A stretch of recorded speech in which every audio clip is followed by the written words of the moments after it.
Sir JM, syempre ngayon magsisweldo na. Anong mensahe nyo sa ating mga tagapakinig? And unang-una po, hindi po madaling kumita. Dugo, pawis, problema, stress ang dinaranas mo. Iba lumalayo pa ng bansa para kumita. Sa hirap nyo, palagahan nyo rin kung gaano kahirap kumita, ganon din gaano kahirap nyo, katindi yung pagpapahalaga ninyo sa pera ninyo. Minsan kasi, ang pinaghirapan mo na isang buwan, uubusin mo na isang araw. Tandaan nyo po, ang pagkita natin, temporary lang yan. Ang kalakasan natin sa pagkita, it's a temporary stage in life. Darating po pa na hindi na natin kailangan kumita. Kailangan nyo pong tandaan yung sinabi ko sa simula, the word save. S-A-V-E.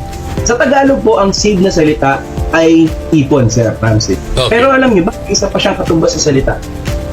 Ligtas. May nililigtas kayo sa bawat pisong itinatabi nyo. May nililigtas kayo sa bawat 20 pesos, 50 araw-araw ninyo o 100 ninyo kaya itabi araw-araw. Sino po yung nililigtas natin? Yung future self.